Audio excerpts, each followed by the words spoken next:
Doctor APJ Abdul Kalam 1931 की गर्मियों में तमिलनाडु के एक शांत समुद्र से घिरे छोटे से शहर रामेश्वरम में एक बच्चा जन्म लेता है। नाम रखा गया अबुल पकीर जैनुल आबदीन अब्दुल कलाम। एक साधारण सा नाम जो आने वाले समय में करोड़ों दिलों की धड़कन बनेगा। उसका घर मिट्टी और लकड़ी से बना था। पिता नाव चलाते थे।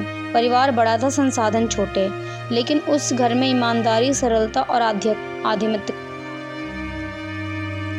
सरलता की संपत्ति भरपूर थी। कलाम का बचपन बेहद साधारण था, पर उनकी आंखों में सपनों का समंदर था। वे समुंदर किनारे बैठकर घंटों तारों को निहारते थे और सोचते, क्या इंसान कभी इन तारों तक पहुंच सकता है। उनके अंदर जिज्ञासा थी, सादगी थी और था कुछ नया कर गुजरने का जज्बा। जब वो सिर्फ 8 साल के थे तो परिवार की आर्थिक मदद करने के लिए सुबह सुबह उठकर रेलवे स्टेशन से अखबार उठाकर घर बेचते थे। बचपन में ही उन्होंने समझ लिया था कि मेहनत ही एक रास्ता है। स्कूल की पढ़ाई में वो बहुत होशियार नहीं माने जाते थे, लेकिन उनकी जिज्ञासा उन्हें सबसे अलग बनाती थी। वह घंटे विज्ञान की किताबें पढ़ते, प्रयोग समझते और खुद से सवाल करते। कॉलेज की फीस भरना एक चुनौती थी, लेकिन उन्होंने कभी हार नहीं मानी। पढ़ाई के लिए उन्होंने छोटी मोटी नौकरियां भी की, किताबें उधार ली और कठिनाइयों में भी अपने आत्मविश्वास को कभी डगमगाने नहीं दिया। उन्होंने त्रिची फिजिक्स में ग्रेजुएशन किया और फिर मद्रास इंस्टीट्यूट ऑफ टेक्नोलॉजी से एरोनॉटिकल इंजीनियरिंग में डिग्री ली। MIT में पढ़ते हुए एक प्रोजेक्ट बनाना था, हवाई जहाज का मॉडल। समय सीमित था और संसाधन कम, लेकिन कलाम ने दिन रात मेहनत की और समय का उत्कृष्ट मॉडल तैयार किया। उनके प्रोफेसर ने कहा, तुम्हारी मेहनत तुम्हें बहुत ऊंचाई तक ले जाएगी। पढ़ाई के बाद उन्होंने DRDO में नौकरी शुरू की, लेकिन मन नहीं लगा। बाद में इसरो में स्थानांतरण हुआ। यहीं से उनकी असली उड़ान शुरू हुई। वो भारत के पहले स्वदेशी सैटेलाइट लॉन्च व्हीकल SLV-3 के प्रमुख बनाए गए।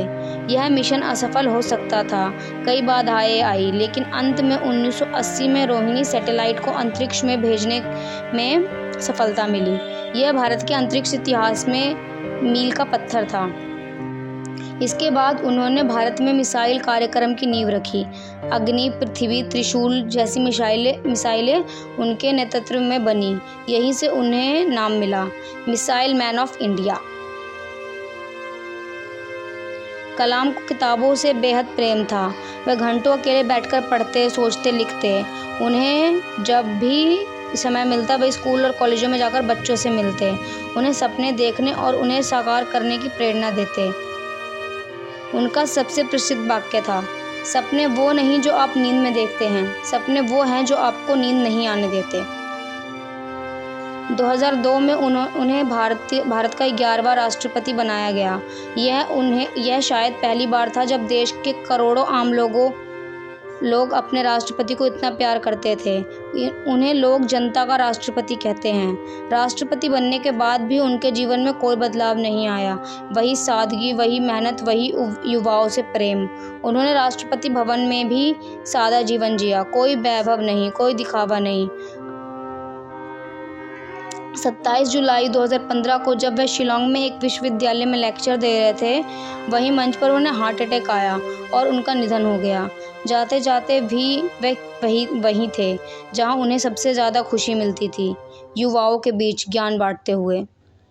अब्दुल कलाम सिर्फ एक नाम नहीं है, वो एक विचार है कि कोई भी परिस्थिति तुम्हें रोक नहीं सकती, अगर तुम अपने लक्ष्य के प्रति ईमानदार हो।